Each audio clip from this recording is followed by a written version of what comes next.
माई, हम लाख बार तो से कहनी कि ट्विंकल हमरा से प्यार करेली और तौर दहेज में हमनी के राशन के दुकान भी मिल जाइत, हमनी के ब्याह करा देतू था। लेकिन ना, तो कहता पेट्रोल पंप लौकत रहे, लाख रुपया महीना हाथ में बिछलात रहे, और तू मधु से हमार जबरदस्ती ब्याह करा देलू। हाँ तो हमरा के काहे नॉलेज रहे बेटा कि हमरा साथे स्टैम्प होई? स्टैम्प ना मम्मी, स्कैम। हाँ वे, हम तो ये अंडरस्टैंड कर ले रहनी कि कारगिल के फौजियन पेट्रोल पंप मिलला, लेकिन हमरा का पता है कि हमारा गुआ लोचा में बात फंसाई और नून सेन के हमरा घरे का पतो बनाई।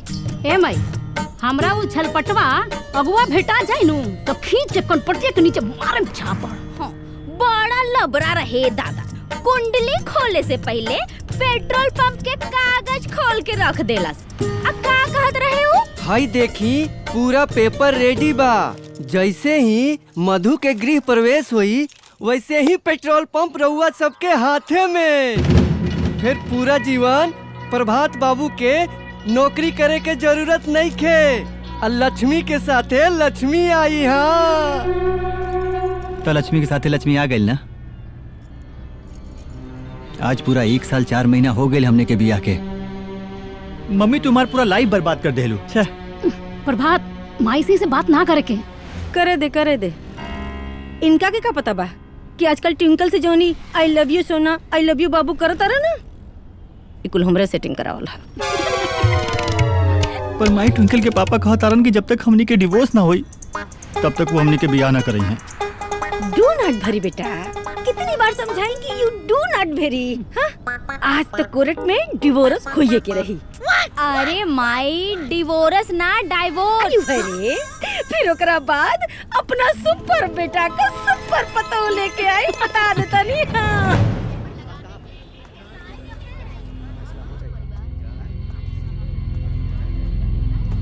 All set.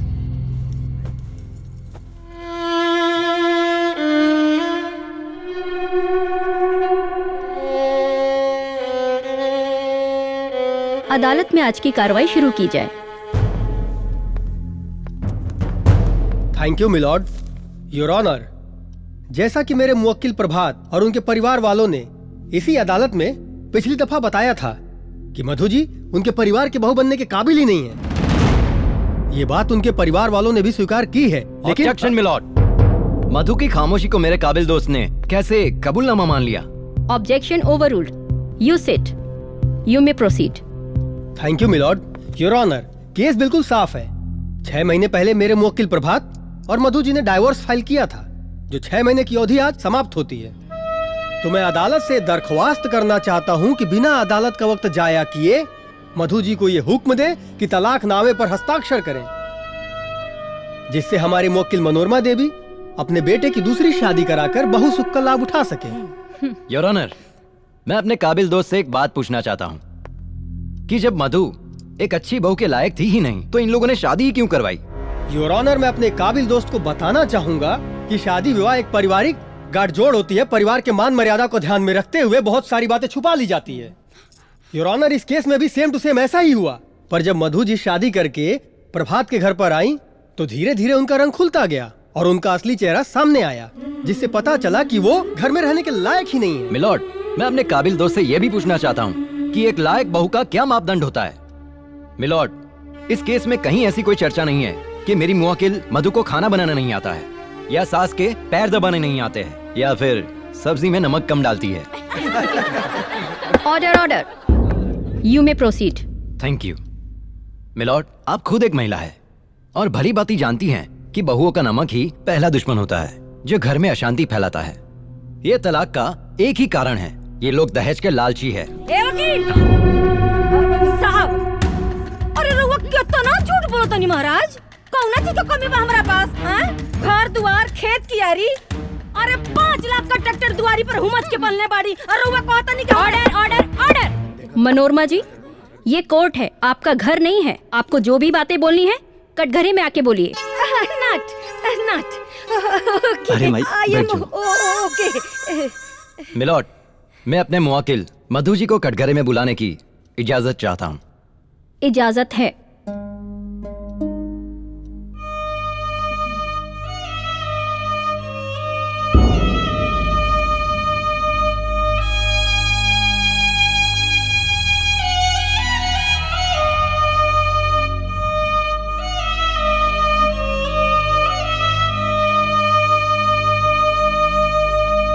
गीता पर हाथ रख के कसम खाइए, जो कहेंगी सच कहेंगी, सच के सिवा कुछ नहीं कहेंगी।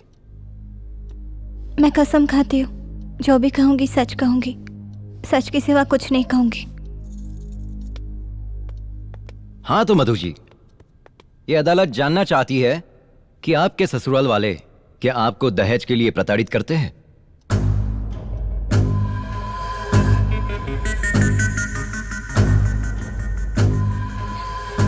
नहीं सर। सच बोलिए, झूठ नहीं। ऑब्जेक्शन मिलॉर्ड, मेरे काबिल दोस्त मधु जी को गुमराह कर कर उनसे सच से झूठ बुलवाना चाहते हैं। Objection overruled. बैठ जाइए। You may proceed. Thank you my lord. Milord, आप देख रही है ना, मधु आज भी इस परिवार को अपना परिवार समझती है, समाज में सम्मान देती है। तो क्या इस परिवार को मधु को सम्मान देने की जरूरत नहीं है? योर ऑनर, महज सम्मान देने से ही किसी के नेचर का पता नहीं चलता है। अगर मधु को उस घर में बहू का दर्जा चाहिए तो मनोरमा देवी को भी सास का सुख और हक देना ही पड़ेगा। अरे ये जज बैठो, अरे ई का हमरा के सुख देही? अरे महीना में 32 दिन अपना नैहरे में रहेले। अरे तू को बिटिया ना रहती ना मैडम, तो हम तो बिन खइले मर जाई। और एकरे कुप्तन हमार 5 किलो वजन कम हो गई। Order order. मनोरमा जी, आपको पहले ही बताया गया है, ये कोर्ट है। आपको जो भी बोलना है कटघरे में आके बोलिए। I am fine. You may proceed. Thank you milord. Milord, जब एक इंसान की दूसरे इंसान से नहीं बनती है और वो नाखुश रहते हैं तो दोनों में से किसी की भी गलती हो सकती है। लेकिन जब एक इंसान से अनेक इंसान नाखुश हो तो वो एक इंसान ही गलत होता है, जैसा कि इस केस में मधु जी हैं। मैं आपको बताना चाहूंगा कि मधु जी की परिवार में किसी से नहीं बनती है। पति उनको पत्नी मानने को तैयार नहीं है, सास उनको बहू मानने को तैयार नहीं है, ननद उनको भाभी तक मानने को तैयार नहीं है। तो इससे साफ पता चलता है कि मधु जी का व्यवहार उस परिवार के प्रति बहुत ही गलत है। तो मैं अदालत से दोबारा दरख्वास्त करता हूँ कि बिना देरी किए हुए मेरे मुवक्किल प्रभात और उनके परिवार वालों को न्याय दिया जाए। माय लॉर्ड, कुछ देर के लिए मैं मान लेता हूं कि मधु जी गलत है, इनका व्यवहार भी गलत है, पर आप भी एक महिला है और आप भी अच्छी तरह से जानती हैं कि एक महिला जब नई जगह पे जाती है तो वहां के लोगों की पसंद नापसंद, उनके व्यवहार में ढल जाना क्या इतने कम समय में संभव है? मिलॉर्ड, ये परिवार बहुत गरीब है और आप खुद जानती है कि एक औरत का, एक महिला का जब तलाक होता है तो उसका दामन दागदार हो जाता है।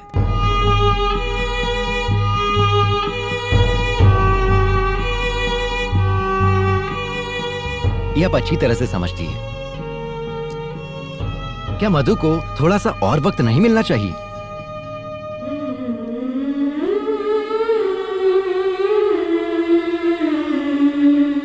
आप दोनों लोग बैठ जाइए। मधु जी, माय लॉर्ड। आप भी बैठ जाइए।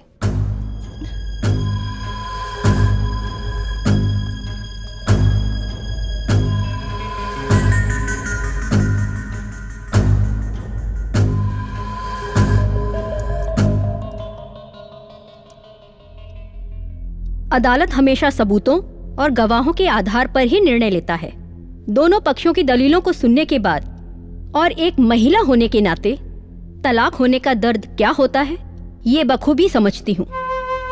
इसलिए मधु को 1 महीने का और वक्त दिया जाता है। अगर इस 1 महीने के दौरान अगर मधु अपने ससुराल वालों का दिल जीत लेती है तब तो ठीक है, वरना तलाकनामे पर हस्ताक्षर करेंगी। कोर्ट मधु के पति को ये आदेश देता है कि वो मधु को सम्मान पूर्वक अपने घर ले जाए। Court is adjourn for today.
बिटिया, ना ही तोहर बाबूजी जिंदा बाड़े और ना ही तोहरे कोनो भाई बा,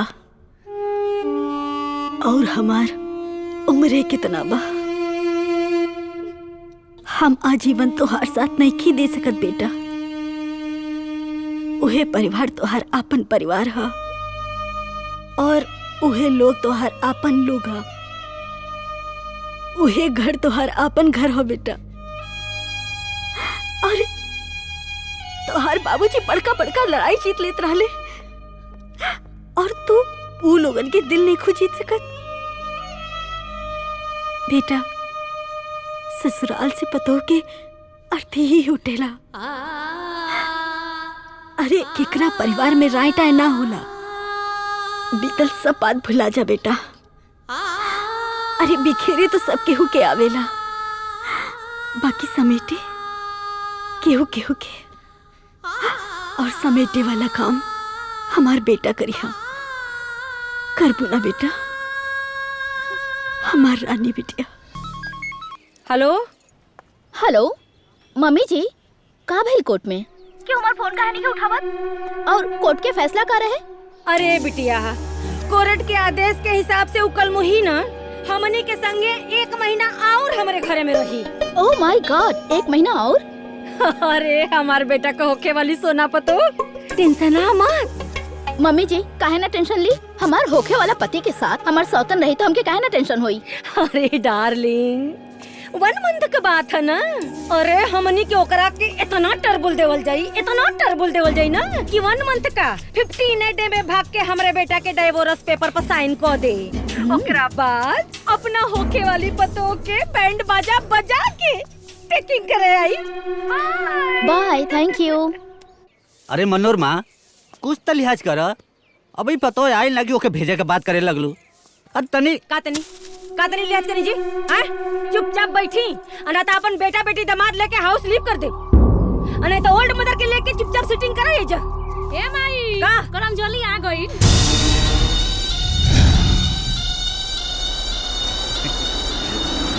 अच्छा माई।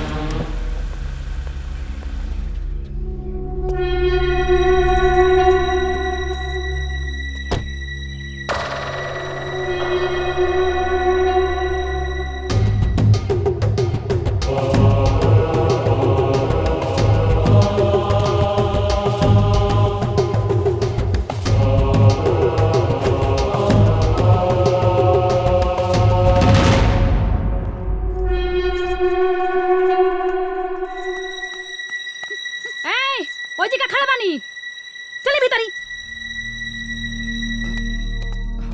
रउरा के अलग से न्योता देवे के पड़ी का? जाई अंदर।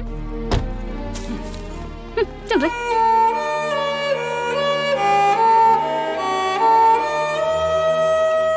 अच्छा कहलू, चल आइलू बिटिया, बड़ी अच्छा कहलू। आओ आओ, अरे हमार बेटी।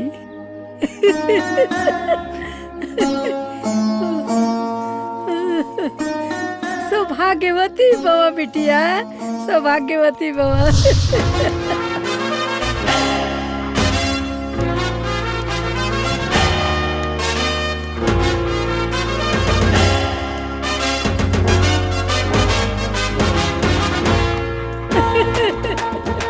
अरे देख ना, देख भाभी। अरे टॉमी, अरे रुका। अरे आवत हनी। अरे इंसानन से तो अच्छा हमर टॉमी बा, टॉमी। आजो भाई, आजो आजो। ए, तू यहाँ का करे आयल हो? माफी चाहता आनी जी, बाकी एगो पत्नी अपना पति के कमरा में ना जाए तो कहाँ जाए? ए महारानी, ए घरवा में तोर वजूद सिर्फ एगो नौकरानी के बा। हमरा घर में ना नौकरन के कमरा अलग बनल बा, समझ ले? हई देख छोटकी, कोर्ट आदेश का दे दलस। ई तो घर, पति, संपत्ति सब अपना बापे के समझे लागल। हमरा घर के ना मालकिन बने के कोशिश मत करी है तू, वरना कोर्ट के आदेश जा भाड़ में तो का घसेट के निकाल के फेंक देम सो। देखा तारी में दीदी कैसे ही घटवास नियन सुनतिया। अरे ऐसे ना जाई रे, बेटा उठाओ, हम हाथ पकड़ के कर घसेट बन। दीदी निकल। दीदी देखो लेके तू आगे चल रे। दीदी हमारी बात तो सुनी। निकल।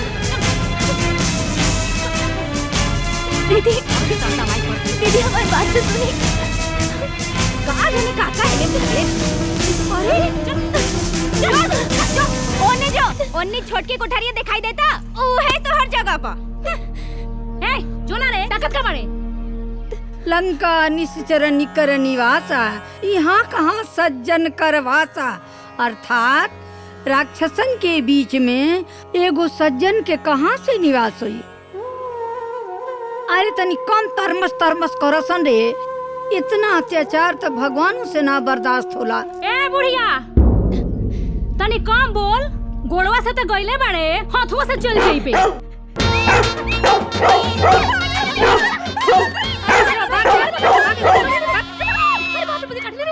ए बिटिया, सपना लेके आइल बड़ू तो ये समस्या से तो तर लड़े ही के पड़ी न बाबू।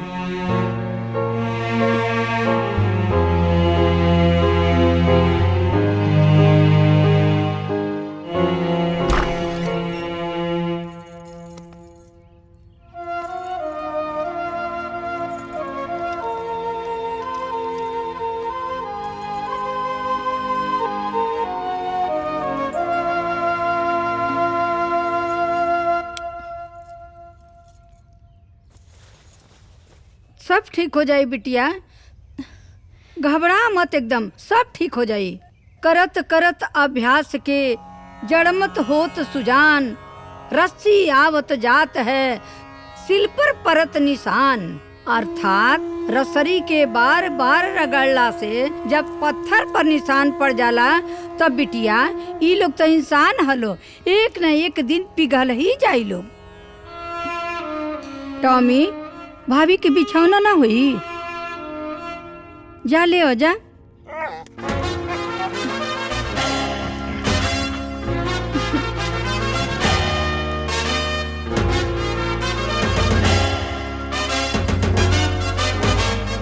आवा घुसावत तनी तोरा के रूमे में, ऐसा नाच नचाइब ना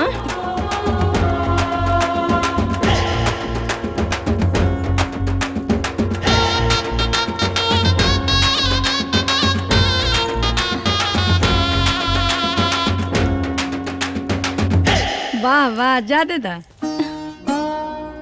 टॉमी अब जा, भाभी का तेरे को तकिया ले आवा।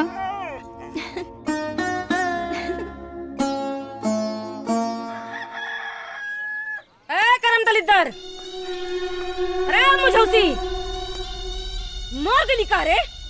आओ तानी माँ जी। अरे आओ तो नहीं आइबो करबू।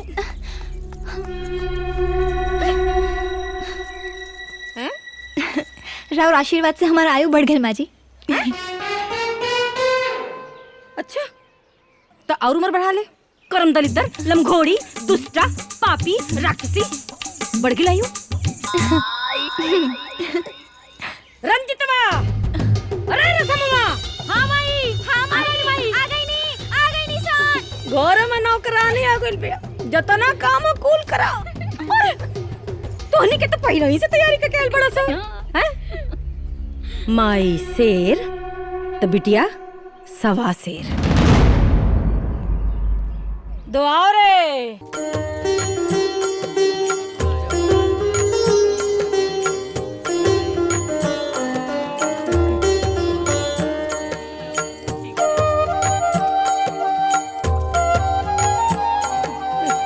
देखा देखा ने देखा। हाँ हाँ, देखा थे। अरे हमार बिटिया, ले आओ। कितना अच्छा लगता, बहुत दिन बाद पूजा पाठ भइल ह। सदा सुहागन रह बिटिया, खुश रह। खुश रह बेटी, खुश रह। भगवान तो के हमेशा बनौले रहे। हम आवता नहीं। ए जी, ये सब ढकोसला हमके पसंद नहीं खे। अरे प्रभात, आइंदा हमारा रास्ता मत रोकिए।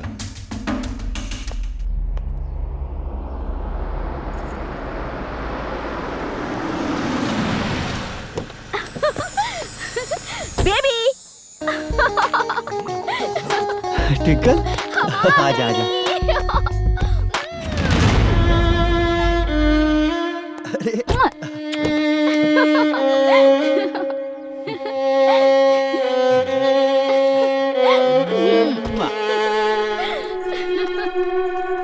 तू तो हमके सरप्राइज दे दिले सोना। बतैले होतू तो हम तोके लिवाए खातिर आ जाती। उ कहा न बेबी, सौतन आ गेल ना, हमरे करेजा पे सांप लोटे लागल। एही से हम सोचनी लुटेरा घर लुटे उससे पहले कहे ना हम अपन प्यार बचा ली। बोलो मी।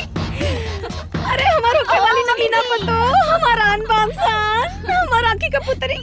तो के देख के तो हमर करेजा जुड़ा गेल बिटिया। हमरो जुड़ा गेल, लेकिन केहू के देख के हमरा करेजा में सन तीर चुभता कि पूछी मत। अरे तीर चुभे चाहे भाला, चाहे केहू मरे या जिए, हमनी को ऐसे का करे के। डार्लिंग तू चिंता मत कर, ए घर के सिंहासन पर खाली तोहरे राजवा। ओ दीदी लव यू। मम्मी हम साइड पे जाके आवतानी। सोना जल्दी आ जाइए। बाय। चाचा तोरा के आराम के बड़ी जरूरत बा। थकल हो। एक मिनट सुना, हमरा पतो खातिर इनकर फेवरेट हलवा बना के लेके आवा जल्दी। चला, कोनो दिक्कत ना मिल रास्ता में। ना ना कुछ दिक्कत ना भाई। अरे एकदम बढ़िया बढ़िया। हे प्रभु, राउर खेती रौरे बचाई, राक्षस के कुल में राक्षसी आई।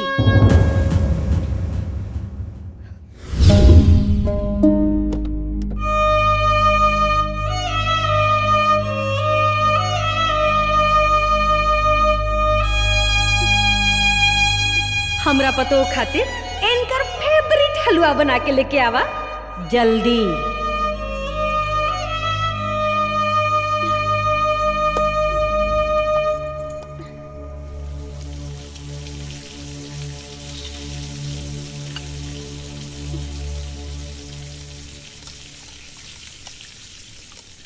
मम्मी जी, हाँ हम सुनिया की कोर्ट 1 महीना के वक्त दे ले बा। हाँ। 1 महीना टिक के दिखावे ना, नाम बदल दे। अब माई नाम बदल के का जरूरत बा? अरे हमनी के तो ओकरा का ऐसे ही परेशान करे में बड़ा मजा आवता। सही बात है। आ सब खाना Correct। पहुंच जाई।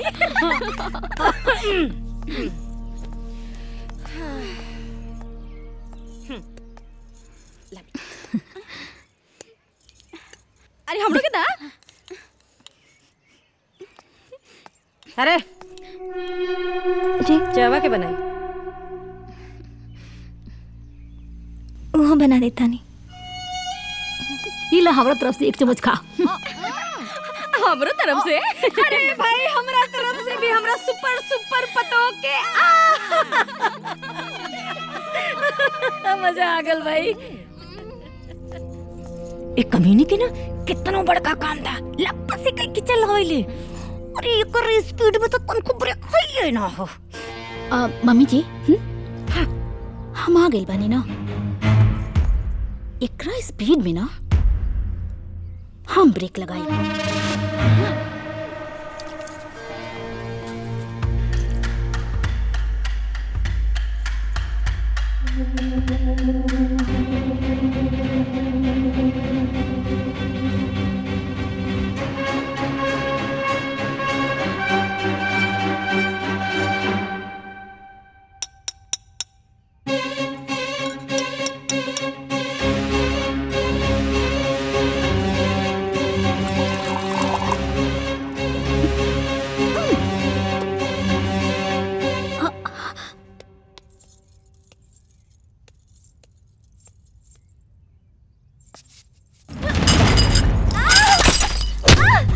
अरे का टूटल रही है? अरे अरे का टूटल? अरे का? अरे हे भगवान, अरे कब तोड़ देलत रे? ऑर्डर भइल हो, लौकला ना? हैं? ई कब पतवार मोल का बाप बिया के देही? हैं? काम के न काज के, दुश्मन अनाज के।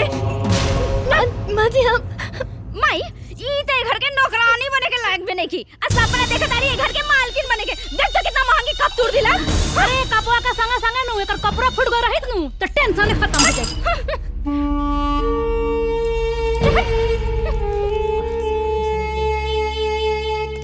लगा देनी ना स्पीड में ब्रेक। हाँ वेरी स्मार्ट स्पीड ब्रेक। और हमार होशियार पतो टिंकल।